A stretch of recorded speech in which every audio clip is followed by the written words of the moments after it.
یہ آیت ہے نا، یہ جو آیت ہے، 7 سمندروں کی چابیاں اسی آیت کے اندر ہے. 7 زمینوں، 7 آسمانوں اور جتنی بھی مخلوقات ایسی ہے جو ڈس سکتی ہے، جو چیر پھاڑ سکتی ہے، یا ایسی آفتیں اور بلائیں جو آنے والی ہیں، ان سب کو سنبھالنے کے لیے یہ آیت آخری طاقتور ترین آیت ہے. اور یہ عمل حیرت انگیز ترین عمل ہے. میں چند سانسیں پڑھواؤں گا، میں آج چند سانسیں پڑھواؤں گا، اور آپ کو علم ہے کہ یہ کتنی سانسوں کا عمل ہے؟ 40 سانسوں کا عمل ہے. اس کو دیکھتے ہوئے 40 سانسیں، اور ہر سانس میں اپنے مقصد، اپنی مشکل، اپنی پریشانی، جادو، جنات، بندش، بیماریاں، ناکامیاں، تکلیفیں، مشکلات، مسائل، الجھنوں کا ہر سانس میں تصور کرنا ہے. اگر چاہتے ہیں کہ ہمیشہ تمنگری رہے، مالداری رہے، عزت رہے، بھرم رہے، اور نسلیں پتہ نہیں کتنی آئیں گی کوئی خبر نہیں، اور ان کا رزق کشادہ رہے، کیسے ہوگا؟ کس طرح ہوگا؟ تو اس کا واحد حل اور اس کا واحد راستہ صرف یہی ہے. اپنے مالوں کو سوچیں، یہ میرا مال اللہ نے دیا ہے. میرے والد غریب تھے، میرا دادا غریب تھا، یا میرا والد مالدار تھا، یا میرا دادا مالدار تھا. آج اگر ان کی جائیداد اور چیزیں مجھ تک پہنچی ہیں تو ان کے پاس راز کیا تھا؟ یہ ضروری ہے. میرا ایک اور پیغام بھی سن لیجیے گا. یہ ضروری ہے کہ اپنی نسلوں کو فقیر اور غریب اور منگتا چھوڑ کے نہیں جانا. جتنی استطاعت ہو ان کے لیے اتنا جائیداد، پراپرٹی، مال، کوئی رزق کو چھوٹا سا چھوڑ کے جانا ضروری ہے. اپنی نسلوں کو خالی چھوڑ کے نہ جانا. اگر وسائل ہیں، حلال کے راستے ہیں، اگر نہیں ہیں تو کوشش کرتے رہیں. اللہ کا مال اللہ کے ذمہ ہے، اللہ کا نظام اللہ کے ذمہ ہے. یہ آپ اگر اپنے پاس کچھ مال رکھتے ہیں، کچھ جائیداد رکھتے ہیں، سونے جواہرات رکھتے ہیں، یا کچھ چیزیں رکھتے ہیں، اگر آپ رزق حلال میں سنبھال کے رکھا ہوا ہے اور سال کے بعد ان کی زکوٰۃ دیتے ہیں اور رکھتے ہیں، تو یہ حرام نہیں ہے، اسباب کے موافق ہے اور توکل کے خلاف نہیں ہے. ایسا کرنے سے آپ گناہگار نہیں ہوں گے. ڈھاکہ میں ایک بازار ہے، اس کا نام خانم بازار ہے. خانم رئیس اعظم تھا، رئیس اعظم، پر اس نے زکوٰۃ، عشر، ہدیات، صدقات کے لیے اپنا مال محفوظ نہ کر سکا. بہت رئیس تھا. اس کے بارے میں تھا کہ 40 دن تک اگر گھوڑی دن رات دوڑتی رہے، گھوڑا دوڑتا رہے تیز رفتار، اس کی جاگیر ختم نہیں ہوگی. 40 دن 40 راتیں، 40 دن 40 راتیں ختم نہیں ہوگی. باپ کے مرنے کے بعد بیٹی کو ایک چسکا پڑ گیا. وہ تھا کپڑے کے پھاڑنے کی آواز. کپڑا نا پھٹتا ہے تو اس کی ایک آواز ہوتی ہے، بس اس کو آواز اچھی لگتی تھی. تھانوں کے تھان آتے تھے، وہ سارا دن قیمتی بوسکی کے، کرنڈی کے اور قیمتی کپڑے پھاڑتی تھی، اس کو ٹکڑے کرتی تھی. اس کا مشغلہ تھا. اور بیٹے کو مشغلہ یہ پڑ گیا، اس وقت نئی دیا سلائی آئی تھی، یہ ماچس کی ڈبیاں، تیلیاں، وہ ماچس کی ڈبیاں اور تیلیاں جلاتا تھا. اس کا بارود کی بو اسے اچھی لگتی تھی. بارود ہوتے نا، وہ بارود لگا ہوا تھا، تو 2 بارود آپس میں ٹکراتے ہیں، شعلہ نکلتا ہے، اس سے بو بھی نکلتی ہے، اس کو بو اچھی لگتی تھی. ایک وقت آیا کہ وہ خالی ہو گیا.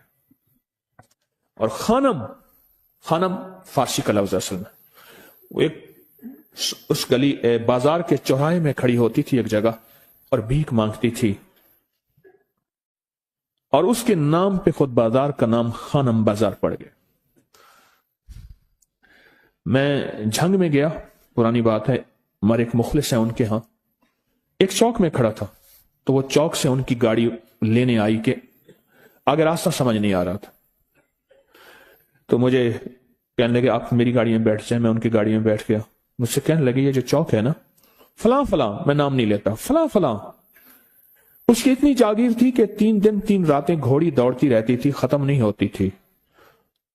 اور پھر ان کی نسلوں میں کوئی ایسا آیا اور خود اس کو کوئی ایسی چیز پڑ گئی کہ ایک وقت اسی چوک پہ کھڑے ہو کے بھیک مانگتا تھا. اور ایک دفعہ سخت سردی تھی، بھیک مانگ رہا تھا، سردی میں ٹھٹر گیا، اور ٹھٹر کے تو میں چھپ گئے جیسے آج کل سردی ہے. رات کو وہیں مر کے پڑا تھا. صبح اٹھایا، کچھ لوگوں نے چندہ کر کے کفن دے کے دفن کر دیا. میرے حضور کا فرمان ہے اپنے مالوں کو زکات کے ذریعے محفوظ کرو، محفوظ کر لو۔ اگر محفوظ نہ کیا، نسلوں میں فقر اور فاقے، غربت، تنگ دستیاں، فقیری اور منگتا ہونا نسلوں کو دیکھے جائیں گے۔ پھر نسلیں کہیں گی پدرم سلطان بت، ہمارا باپ، ہمارا دادا بادشاہ تھا، جاگیردار تھا، مالدار تھا، ہمارے بڑے بتاتے ہیں زندگی بھر کے لیے فقر اور فاقہ، غربت اور تنگ دستی سے بچے رہیں گے۔ غیب سے اللہ کا نظام ایسا چلے گا، ایسا چلے گا، ایسا چلے گا، اللہ سارے بھوکے ہوں گے، سارے پیاسے ہوں گے، سارے فقیر ہوں گے، سارے منگتے ہوں گے، اللہ تجھے کھلائے گا بھی صحیح، پلائے گا بھی صحیح، سلائے گا بھی صحیح۔ عزت کے تکیے، عزت کے لقمے، عزت کے جام، عزت کے جام۔ مالک بن دینار رحمت اللہ علیہ کے پاس ایک بندہ ہدیہ لے کے آیا، اللہ کے ولی تھے، حضرت ہدیہ قبول فرمائے۔ آپ قبول فرما لیتے تھے، کسی کا نہیں کرتے تھے۔ میں نہیں لیتا، تیرا رزق حلال نہیں ہے، دیکھ کے فرما دی، تیرا رزق حلال نہیں، دیکھ کے فرمایا تیرا رزق حلال نہیں۔ انہیں حضور حلال ہے، فرمایا نہیں ہے۔ تو اچھا فرمایا ایسا کر، یہ رزق لے جا جو مجھے ہدیہ دیتا ہے، تجھے سب سے زیادہ جو مستحق ضرورت مند ملے اس کو دے، دینے کے بعد پھر اس کا پیچھا کر۔ تو ان پیسوں سے کرتا کیا ہے؟ اب مرشد کا حکم تھا، فرمان تھا، کیا۔ دیکھا تو ایک لولا، لنگڑا، اپاہج، معذور، اندھا، کانا، کپڑے خستہ حال، بالکل بے بس، اور بھیک مانگ رہا ہے۔ اس کا دل نرم ہوا اور کہا کہ اس سے بڑا ضرورت مند پھر کوئی نہیں ہے۔ اس کو جا کے مال دیا، پیچھا کیا۔ چلتے چلتے چلتے اس نے جا کے آگے گیا تو نہ وہ لولا تھا، نہ وہ لنگڑا تھا، نہ وہ کندھا تھا، کانا تھا، نہ وہ اندھا تھا، کچھ بھی نہیں تھا، بالکل ٹھیک ٹھاک ہو گیا۔ اور یہ حیرت سے دیکھ رہا ہے۔ کرتے کرتے جا کے اس نے ان پیسوں سے حرام کام کیا، خاموشی سے آ گئے، حضرت آپ کا فرمان ٹھیک ہے، میں اب یہ میرے پیسے لے، یہ جا کے کسی ایسے بندے کو دے جو تجھے سب سے زیادہ مالدار نظر آتا ہو، خوشحال نظر آتا ہو، بہترین نظر آتا ہو۔ اب پیسے لے لیے۔ اب دیکھا تو ایک صاحب ہیں، بڑی قیمتی گھوڑے پہ، لاجواب پوشاک ہے اور بہت اچھی حالت ہے ان کی، بہت اچھی حالت۔ سوچا کہ حضرت نے فرمایا تھا کہ سب سے زیادہ خوشحال کو دینا ہے۔ اس کو جا کے پیسے دیے، اس نے لے لیے۔ اب اس کا پیچھا کیا، وہ ایسی دکان پہ گیا جہاں سے راشن لیا جاتا ہے، اس نے تھوڑا تھوڑا راشن لیا، حیران ہو گئے، اتنا مالدار آدمی ہے، ایسے راشن لے رہا ہے جیسے کوئی بندہ روز کی آئے روز کی کھائے، اتنا ضرورت مند۔ اس کا پیچھا کیا، ایک پرانی حویلی تھی، ایک پرانا محل نما ایک گھر تھا، ٹوٹا پھوٹا۔ اس کا جا کے دروازہ کھٹکھٹایا، ابھی اندر جانے ہی لگا تھا تو اس نے لگام پکڑ لی۔ اس نے دیکھا تو ہے تو وہی جس نے آج میری مدد کی ہے، کہا تجھے اللہ کا واسطہ ہے، اب مجھے اپنے حالات بتا دے۔ تو کہنے لگا تو نے جس کا واسطہ دیا ہے اور پھر تو نے میری آج مدد کی ہے، میں نے آج تک اپنے حالات کسی کو نہیں بتایا، میں رئیس اعظم تھا، تلک الایام نداولها بین الناس، اللہ کی طرف سے آزمائش آ گئی، اور فقر، فاقہ، غربت، تنگ دستی ختم، ہر چیز ختم ہو گئی۔ کئی دنوں سے میں بھی بھوکا ہوں، میرا گھوڑا بھی بھوکا ہے، اور یہ میں نے کپڑے سنبھال کے رکھے ہوئے ہیں، یہ ایک لباس ہے رکھا ہوا ہے، باہر اسی لباس میں نکلتا ہوں، کسی کو یہ شک نہ پڑ جائے یہ بھوکا ہے، یہ فقر کی حالت میں ہے، یہ غربت کی حالت میں ہے۔ میرے حال سے کوئی سوال کا دروازہ نہ کھولے، غور سے سمجھے گا، میرے حال سے کوئی سوال کا دروازہ نہ کھولے، میں ایسا حال بناؤں لوگ مجھے سوالی سمجھیں، کہ کچھ لوگ زبان سے سوالی نہیں ہوتے۔ میرے آقا کا فرمان ہے اپنی بیماریوں کا صدقے کے ذریعے علاج کرو، اور صدقہ، یہ سارا واقعہ سنانے کا مقصد، تلاش کرو، زکوٰۃ تلاش کرو، کس کو دینی ہے، کون ضرورت مند ہے، کون ایسا ہے جس کو بظاہر